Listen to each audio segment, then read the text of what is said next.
आप ही के विधानसभा क्षेत्र में एक गांव है जहां एग्जैक्ट मुझे उस गांव का नाम नहीं पता है, लेकिन उस गांव के रास्ते गुजरते हुए एक टोला ऐसा पड़ा। मुझे लगता है कि जो सुअर वगैरह पालते हैं, अब ये उन जातियों को क्या यहाँ कहते हैं वो मुझे नहीं पता है, लेकिन वहां जब आप जाएंगे उस रास्ते से गुजरेंगे आप नाक बंद कर लेंगे, इतना विकास बिहार में हुआ है। मैं कहना चाहूंगा कि आज भी कई सारे ऐसे जगह हैं जहाँ पे कोई नहीं जाता है, लेकिन आज हम लोग गए थे वहां पे तो वो चीजें हम लोगों ने देखा। और मैं वहां देखा कि अगर 100 बच्चे होंगे तो 50 बच्चे नंगे घूम रहे थे। हाँ बिल्कुल, उनके पैरों में चप्पल नहीं थी, शरीर पे कपड़ा नहीं था सही से, हमने भी देखा इस चीज को। आप सुनते होंगे कि 12,000 ट्रेनें सिर्फ और सिर्फ बिहार को दी गई। क्यों दी गई? सबसे ज्यादा मजदूर बेरोजगार यहाँ पे हैं। जानवरों की तरह वो आएंगे, त्योहार मनाएंगे, फिर जानवरों की तरह वो वापस लौट जाएंगे। तो इसलिए हमें दुख की बात है, खुश नहीं होना है कि बिहार को 12,000 ट्रेनें मिली हैं। जन स्वराज पार्टी के आने से इतनी जागरूक हो गई है कि जनता भी अपने हक को पहचान रही है। और हमारे प्रशांत किशोर जी ने कहा कि 1100 में दम नहीं, 2000 से कम नहीं, 400 से 1100 ही करना था तो पहले कर दिए होते ना। एटीएम में स्कूल बना, हॉस्पिटल भी बहुत अच्छा बना है, रोड भी बना हुआ है, लेकिन क्या है कि उसको सही तरीके से उसमें मैनेजमेंट नहीं है। आपने देखा होगा कि 6 महीने के अंदर ही क्या हुआ, ओवर ब्रिज डैमेज हो गया। जी। आपने देखा होगा, फिर उसको रिपेयर किया गया। हॉस्पिटल का भी आपने थोड़े दिन पहले ही वीडियो देखा होगा कि एक मतलब डेड बॉडी को कैसे घसीट करके ले जाया जाता। अब बिहार विधानसभा चुनाव का जो कवरेज है वह पश्चिमी चंपारण घूमते घूमते बेतिया शहर में पहुंच चुका है। नमस्कार, मेरा नाम है सतीश और आप देख रहे हैं चौथा स्तंभ। वर्तमान में हम बेतिया में मौजूद हैं और बेतिया में घूमते घूमते हमें मिल गए जनसुराज के संभावित प्रत्याशी आकाश कुमार वर्मा जी। हमें लगा कि जाना जाए कि इस बार जो जनसुराज के प्रत्याशी हैं और विशेषकर आकाश जी चुनाव की तैयारी कर रहे हैं, तो बेतिया में क्या मुद्दे हैं और बिहार में किन मुद्दों को लेकर इनकी पार्टी जो है वो आगे बढ़ रही है। सर, स्वागत है आपका। जी, आपका भी बहुत बहुत धन्यवाद। सभी क्षेत्रवासियों को मेरा नमस्कार है।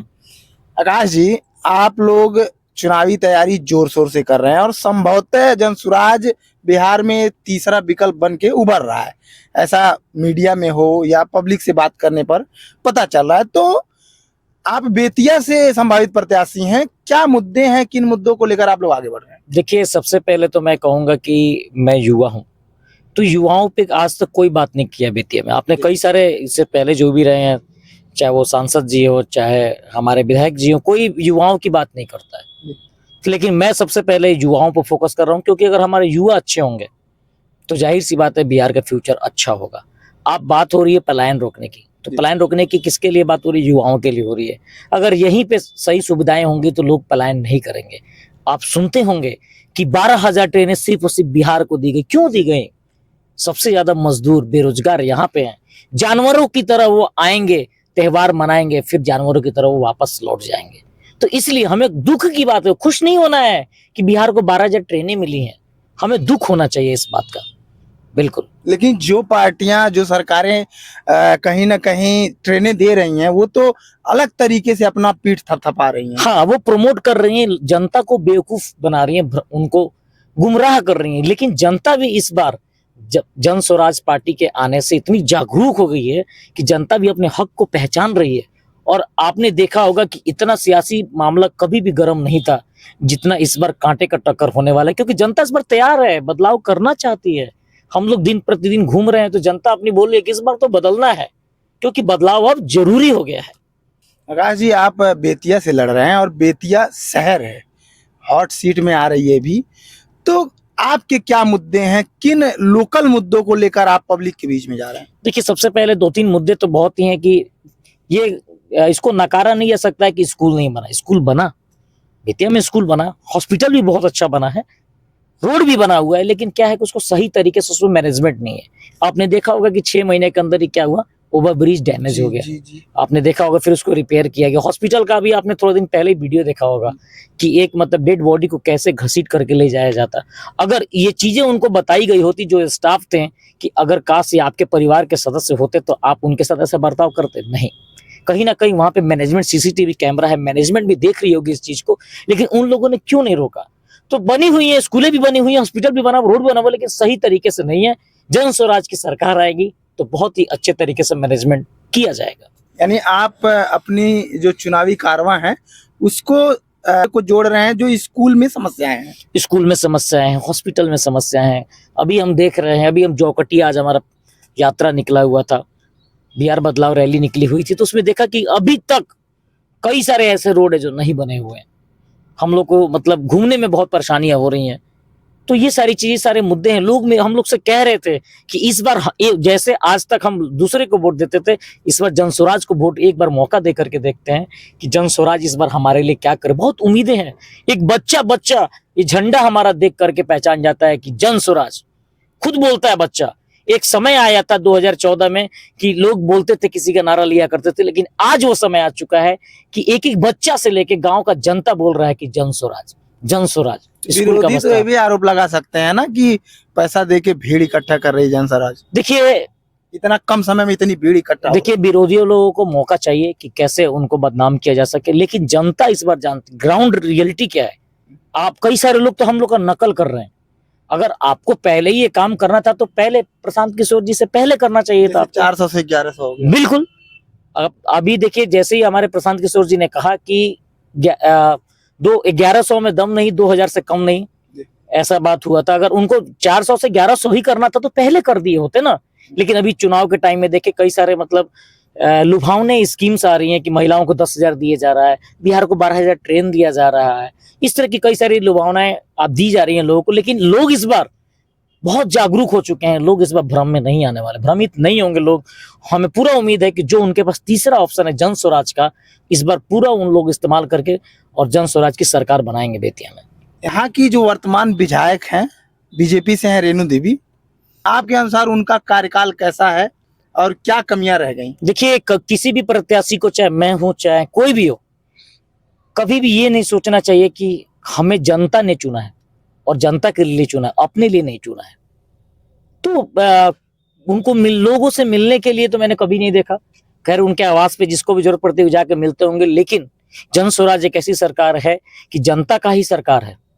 जनता का सुंदर राज कोई जन स्वराज बोलते हैं। तो यहाँ पे क्या है कि जनता को जाना नहीं पड़ेगा। जन स्वराज के जो भी प्रतिनिधि खुद जा करके, आप जैसे देख रहे हैं कि पीएलसी कार्ड खुद जा करके बन रहा है। कोई केंद्र ऐसा नहीं है जो आके आपको सेंटर में, जिले में आकर के बनवाना है। जन स्वराज के जो भी कार्यकर्ता जा करके खुद उनके दरवाजे पे जा करके कैंप लगा करके उनके मदद कर रहे हैं, उनका आप फायदा, स्कीम का जो फायदा दिला रहे हैं। क्या चीजें आकाश जी में अलग है कि आकाश जी को वोट मिले, रेणु देवी को ना मिले? देखिए, एक तो सबसे पहले युवा हूं, पढ़ा लिखा हूं, और युवा का दर्द युवा ही समझ सकता है। अभी हमारे युवाओं का, जिले के युवाओं का बहुत ही स्थिति खराब है, बहुत ही दयनीय स्थिति है। मैं लाइब्रेरी विजिट कर रहा था तो मैंने उस घटना बताया भी है कि एक बच्चे से मैंने पूछा तो उन्होंने बताया मेरे को कि हम जब भी हम भैया 16 से 18 घंटे पढ़ते हैं, लाइब्रेरी में सोते हैं। हमने पूछा किस चीज की तैयारी, बोला कि जिसमें हो जाए। तो आप अगर 10 जगह फोकस करेंगे तो आप कहीं के नहीं हो जाएंगे। हर एग्जाम अपना अलग अलग सिलेबस डिमांड करती है। तो ऐसा है, यहाँ पे कोई उनको मार्गदर्शक करने वाला नहीं है, गाइडेंस देने वाला नहीं है कि बाबू तुमको ये करना चाहिए। कोई टैलेंटेड, एक से एक, आपको पता होगा कि बिहारियों में इतना टैलेंट किसी में नहीं होता है। एक से एक टैलेंट भरा हुआ है, लेकिन उनको कैसे उभार के इंडिया में बाहर लाया जाए ये नहीं पता उनको, कोई रास्ता दिखाने वाला नहीं है। तो इन सारी चीजों पे मैं युवा हूँ, इस पे काम करूंगा। एक बीजेपी की विधायक हैं, पैसा है, पावर है, और एक युवा कैसे टिक पाएगा उनके सामने? देखिए, ये जनता जागरूक हो चुकी है। जनता इस बार जानती है। अभी से पहले लोग जाति के नाम पर 500 रुपए लेकर या मुर्गा खाकर इस तरह का जात पात करके वोट देते थे। लेकिन इस बार जनता अपने बच्चों के लिए, अपने बच्चों के भविष्य के लिए सोच समझकर, अगर उस लायक समझती है तो मुझे वोट करेगी, तो जन स्वराज की सरकार बनेगी और उनको फायदा उनको दिखेगा। फिर आपके विधानसभा क्षेत्र में मैं घूम रहा हूँ, कई खबरें बनाया। आप ही के विधानसभा क्षेत्र में एक गांव है जहां एग्जैक्ट मुझे उस गांव का नाम नहीं पता है, लेकिन उस गांव के रास्ते गुजरते हुए एक टोला ऐसा पड़ा, मुझे लगता है कि जो सुअर वगैरह पालते हैं, अब ये उन जातियों को क्या यहाँ कहते हैं वो मुझे नहीं पता है, लेकिन वहां जब आप जाएंगे, उस रास्ते से गुजरेंगे, आप नाक बंद कर लेंगे। इतना विकास बिहार में हुआ है। मैं कहना चाहूंगा कि आज भी कई सारे ऐसे जगह हैं जहाँ पे कोई नहीं जाता है, लेकिन आज हम लोग गए थे वहां पे, तो वो चीजें हम लोगों ने देखा और वहां के लोग ये बोल रहे थे कि जीरो है, सफाई और सारी चीजें वहां पे जीरो है। और लोगों ने हम लोगों से उम्मीद भी किया है, लोगों ने हम लोग को बताया भी ये सारी चीजें। लोगों ने बताया भी है वहां पे कि भैया अभी तक हम लोग भरोसा किए थे, कुछ नहीं हुआ, एक बार आपको मौका देते हैं, तो ऐसा उन्होंने बताया भी। मैं वहां देखा कि अगर 100 बच्चे होंगे तो 50 बच्चे नंगे घूम रहे थे। हाँ बिल्कुल, उनके पैरों में चप्पल नहीं थी, शरीर पे कपड़ा नहीं था सही से, हमने भी देखा इस चीज को, और लोगों ने बोला भी है कि इस बार हम बदलाव जरूर करेंगे भैया, जैसे आज तक अदर लोगों को मौका देते थे, अन्य लोगों को एक बार आप लोग को भी मौका इस बार हम जरूर देंगे, इस बार बदलाव करेंगे। आप लोग को भी देखते हैं, आज से पहले कई सारे लोग आके वादा करके गए, लेकिन इस बार आपको हम मौका देंगे भैया, आप हम लोग को भूलिएगा नहीं। आखिरी सवाल, लोग जनसुराज को क्यों वोट करें, और जनसुराज अगर तीसरा विकल्प बन के उभरता है, यहाँ सरकार बनती है, तो लोगों को क्या आश्वासन देंगे कि उनके साथ जो पिछली सरकारों में हुई है कम से कम जनसुराज में नहीं होगा? देखिए, जनसुराज एक ऐसी सरकार है कि जो कहती है उसको अभी पूरा करती, निभाती है। अभी से पूरी प्लानिंग हमारे मार्गदर्शक प्रशांत किशोर जी ने पूरी प्लानिंग करके रखे हैं, एक रास्ता बना करके रखे हैं, यानी कह लीजिए कि रेलगाड़ी जो रेल है वो बन चुकी है, बस गाड़ी आने वाली है, यानी पूरी प्लानिंग करके रखे हुए हैं, पूरी प्लानिंग करके रखे हुए हैं, और बस उस पे क्या है कि अभी गाड़ी का बस आने का देर है। यानी जैसे सरकार आती है कि पूरे जो भी हमारे आम जनता का फायदा है वो सारी चीजें मिलेंगे, जो भी उनकी उम्मीदें हैं उस पर हम सारे लोग खरे उतर करके दिखाएंगे। तो ये हम कहना चाहेंगे, और सभी क्षेत्रवासियों से लास्ट में जरूर कहना चाहूंगा कि आप सभी इस बार जागरूक बने और सोच समझ कर ही वोट दें, और जो हम लोग का है स्कूल का बस्ता, उस पर बटन दबा करके जो आपने पीएलसी कार्ड बनाया, परिवार लाभ कार्ड, अगर किसी का नहीं बनाया तो यहाँ कमेंट कर सकते हैं, उनके गांव में कैंप लगाया जा सकता है और ये फायदा आपको दिलाया जा सकता है। बिल्कुल, आकाश जी हैं, युवा हैं, पढ़े लिखे हैं, नया चेहरा है और बातों को बड़ी बखूबी से रखते हैं। ऐसा लग रहा है कि कई वर्षों से राजनीति के क्षेत्र में सक्रिय हैं। एक बड़े नेता का जो उम्र हो जाता है उस तरीके से अपनी बातों को रख रहे हैं। बाकी विधानसभा चुनाव का जब रिजल्ट आएगा तो देखा जाएगा कि क्या जनता जनसुराज पर भरोसा कर रही है या फिर से वही सरकारें चलेंगी। जो विकास हुआ है वो ग्राउंड पे हम जा रहे हैं, ना रोड की स्थिति सही है, और आप पूरे रोड में जाएंगे 1-2 घंटा आप यात्रा करेंगे बाइक से तो आपको घर जाके नहाना पड़ेगा, पूरे कपड़े आपके गंदे हो जाएंगे। बिहार का फिलहाल यही विकास है। बाकी इस खबर को लेकर आप क्या कहना चाहते हैं, हमारा कमेंट बॉक्स खुला हुआ है, आप उसमें अपनी राय रख सकते हैं।